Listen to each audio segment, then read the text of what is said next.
It's the only hazmat in-game with adjusted stats.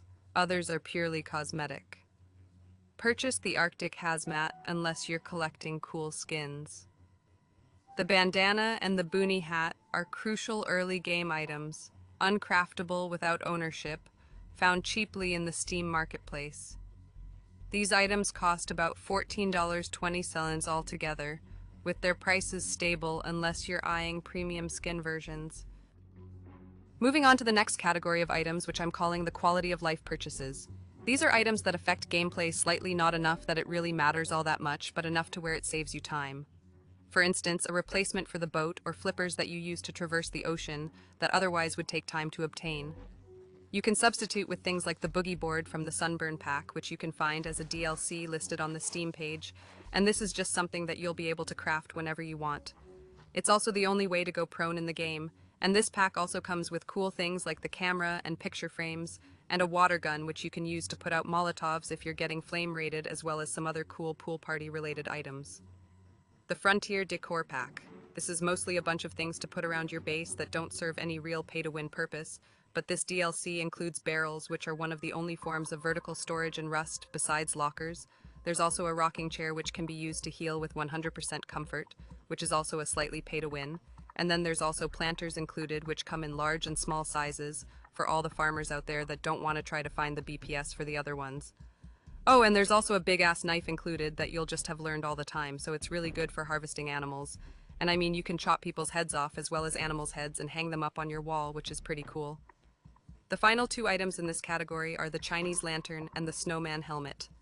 The snowman helmet offers quite a lot of protection, but you cannot wear it with a bandana. And the reason that you would get this is because you have the BP whenever you want. And it's pretty cheap. It's like a bucket helmet, basically.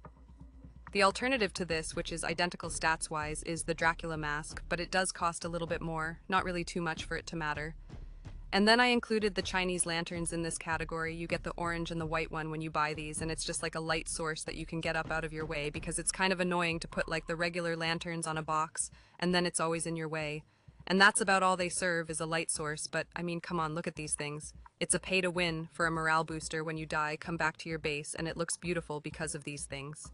So adding up the total for this list, we're including the items from Category 1, and you're going to be looking at around $42 depending on the Steam Marketplace conditions for those items. And then I've added a third category for all items that are unobtainable without purchasing them that I think affect the game enough for it to matter. First up is the snow machine, and the reason that you would consider buying this is because you can hide things like landmines underneath the snow that it produces, which make it pretty cool for catching people off guard. The fogger, which is an item that has a motion sensor on it that you can place outside your base.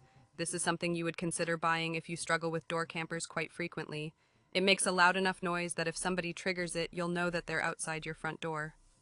The cursed cauldron. This is an item for all the derpy people like me that step on their fire when they're cooking food. This basically prevents you from getting caught in a fight with a monster. And it can also be used as a slight jump up. You can't really jump up to the next floor of your base unless you know how to Trowsy jump, but you can get up into places like this where you can store some hidden loot and then cover it up with a rug. All of these masks are skins for the wolf head dress. The cheapest ones are the tiger, the ox, and the dragon mask. There's no real pay-to-win purpose of these besides intimidation, and you could also sell them in vending machines. It's just something cool that a lot of players don't know about that I thought I should include in this list. Next, we've got the Voice Props pack, which you can find on the Steam page DLC list.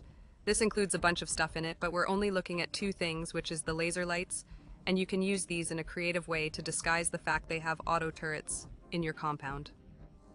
And then the cell phone. The cell phone is such an underrated DLC item, so there's a regular telephone that's in the base game, and every phone has a unique number, and then you can store those numbers inside of the phone. So if you like ally with somebody, you can give them your cell phone and then contact them instead of doing it through chat.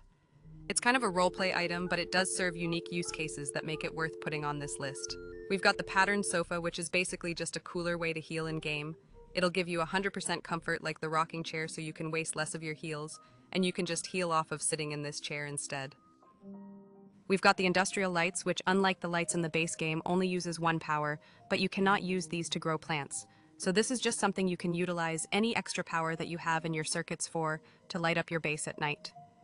I included the factory door skin in this list because it's one of the cheapest ways that you can get a door with a window on it that looks good. And then we have the mummy wraps, which is something that replaces your underwear in the game. And the main reason that you would get this is if you have a character with light skin, you can hide better in bushes. And then finally we've got the surgeon scrubs, which you would think is a hazmat, but it is an item on its own that you can craft whenever you want. This is a great early game item to have, which is why it costs over $40. So do keep that in mind. It is quite expensive, but it does serve a really good purpose. So in total, category 3, we're looking at around $90 excluding the surgeon scrubs. If you decide to get the surgeon scrubs, you're going to be looking at around $132 for everything in category 3, 2, and 1 combined. Also in the description is a link to Rust Labs Blueprint Tracker, and on the right side of that you can see there's a list of all items that you need to own to use in-game. And when you're looking at the list and you open up an item, you can see there's a tab you can click on to see the price of it. If there's no price listed there, that means it's probably a Twitch drop. So things like the frog boots, you'll just never be able to get those again, which make them an extremely rare item to own. And everything else in this list that I haven't talked about are mostly just cosmetic base building things, so you don't need to worry about those unless that interests you. And then there's also cosmetic skins for your base itself that you could purchase if that's what you're into, as well as over 4,000 skins for items in the game. But this video was covering things that you need to purchase to be able to use it all in the game, so if you do enough digging around on the marketplace, you'll find sets like the Forest Raiders, the Blackout, the Whiteout skins, and that's really just personal preference. Most of the time, people will buy cheaper versions of those skins where you just sort it by price and then you buy things that look green or things that look white or things that blend in with like the desert, because who wants to spend hundreds of dollars on skins just so you blend in with a bush? But that's all I got for you guys. Leave a like if you enjoyed the video, leave a dislike if you didn't, and I'll catch you in the next one.